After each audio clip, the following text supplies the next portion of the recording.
Honestly, this was not at all the video I was supposed to be filming right now, but I got sick, so we're gonna roll with it. Hi, I'm Ann. Welcome back to my channel, and I had so many plans to put out videos around Christmas. Unfortunately, I got food poisoning on Thursday, and I have not been able to eat even full meals, even on Christmas Day. So I had to eat very small meals even on Christmas, so my stomach is slowly coming back, but the first day was a nightmare, and I would not recommend ever getting food poisoning. Just avoid it if you can.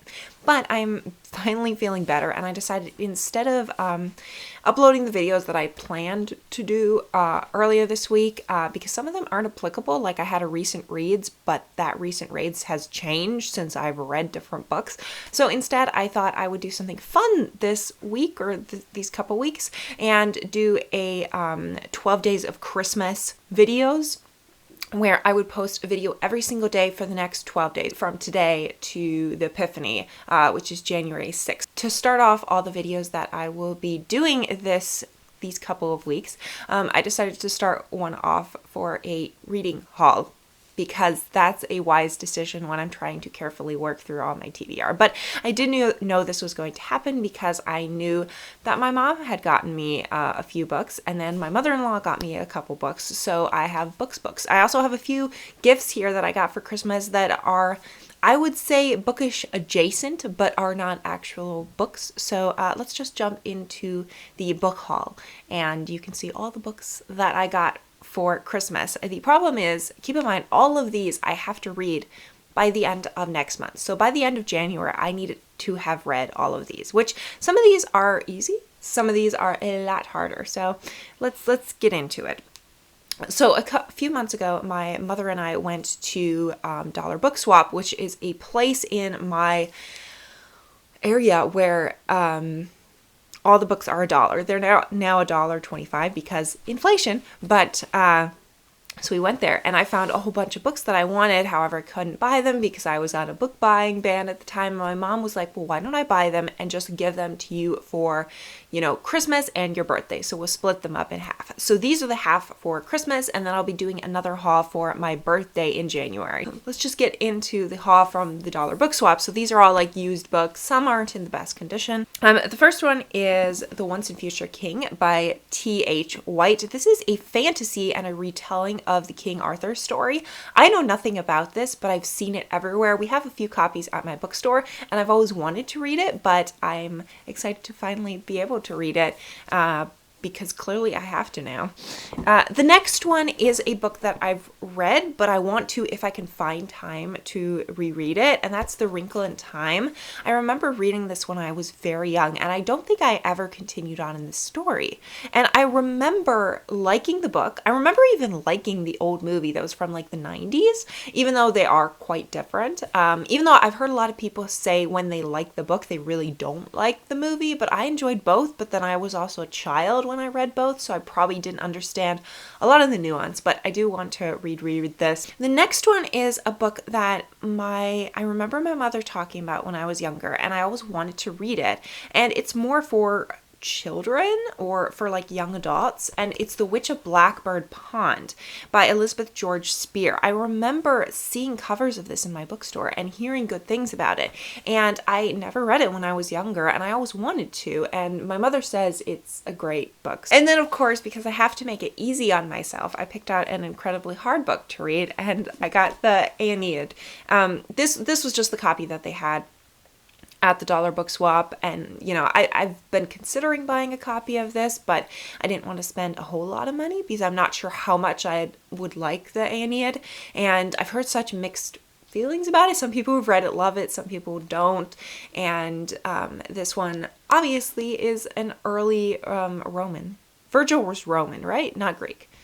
I'm not sure. I'm not sure if he's Roman or Greek. I thought he was Roman. It's an epic, I believe it's a poem, right? Yeah, it is a poem, which should make it a little bit easier, and I'll probably just get this on audiobook to help me get through it. And then the next two are light, fun reads, and I probably will try to get to them by the end of this month. I have two Agatha Christie's, which I'm always excited to buy more Agatha Christie because I grew up always getting them from the library, so I never had a copy of any of her books, and now I'm starting to collect them, and I love them. So I got the Boomerang Club, which is by Agatha Christie, and this is actually the American name. So this book is Why Didn't They Ask Evans, basically. The Boomerang Clue was just the American edition of it. And this copy is from 1935, which is very cool because I think the book was originally published in 1933. So this is it may be actually the first American edition. I'm not sure. I have obviously recently read Why Didn't They Ask Evans, so I would not have to be rereading this. I absolutely love Why Didn't They Ask Evans, but it will be weird having this on my bookshelf knowing it's actually a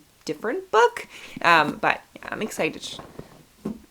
And then the last one is actually two of her books in one. It's actually her first book and her last book, and I have read her first book, but I've never read Curtin by Agatha Christie. So I got this book, and it has The Mysterious Affair of Styles, which was her first book that came out in 1917, I'm gonna want to say, somewhere around that era, and then Curtin, which came out in the either 60s or she died in the 70s, so I'm not quite sure when this came out, but yes, so this is her final book, and so I do need to read this, but considering this is two books in one, and it's already relatively small, I'm hoping this shouldn't take me that long to read. It should be an easy read. And then, this is why I actually started reading The Clan of the Cave Bear this month. I got the third book, The Mammoth Hunters, which was also there, and I was like, oh, it's in hardback, matching edition to the first book that I own. Yes, I have to buy this. Though I do not own the second book. What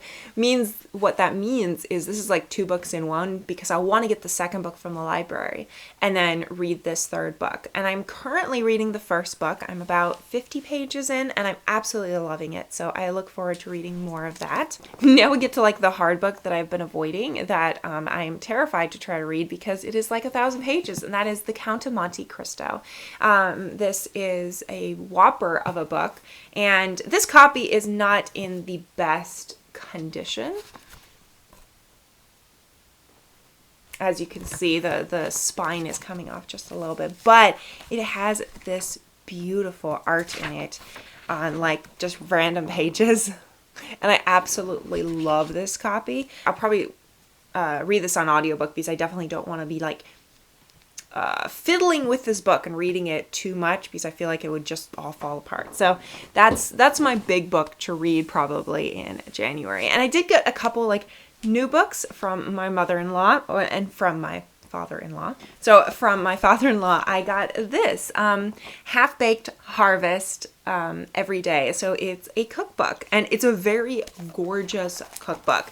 And am I the only type of person who like really likes just looking through cookbooks? And then I have another friend who actually got me a Charles Stanley book. I've never read him. He is a Christian theologian, I guess, a modern one, and it's every day in his presence, so it's like 365 devotions that you can read each day, and the friend asked me and my husband to read them together, so we'll see. I don't know much about Stanley. I've heard he's more like touchy-feely, and I'm more like philosophical and like deeper. There's nothing wrong with being touchy-feely. I think there's different elements to religion that, depending on what type of religious person you are, you may prefer the more like touchy-feely, but that's not me as much, so I don't know how much I would like this, but this book is just gorgeous though.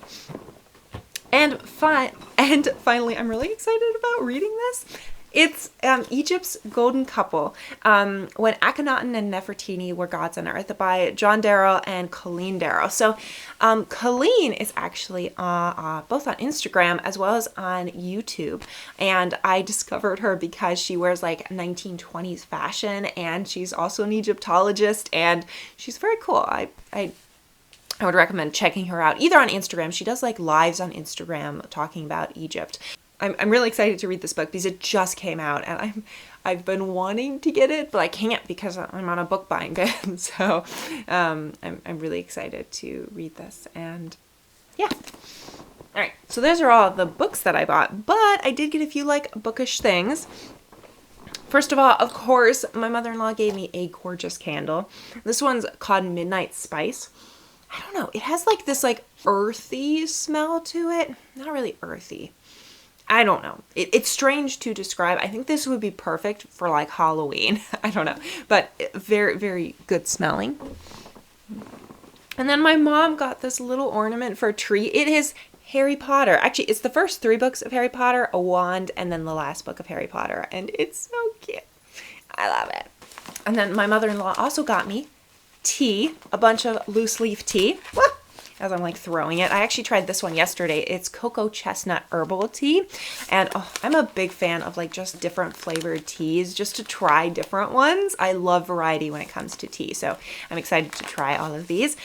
And then my sister got me this gorgeous teapot. Basically, I've been really wanting to, when people or guests come over to my house, I want to make like a big pot of tea and just like pour tea for everybody out of the same teacup, as opposed to like making tea for each specific person. So there are all the like bookish things as well as the books that I got for Christmas. Did you get any good gifts for Christmas or any books? Have you read any of these books? Let me know your thoughts down in the comments. Thank you so much for watching. If you like this video, like, subscribe, and I will see you all in the next one tomorrow, actually.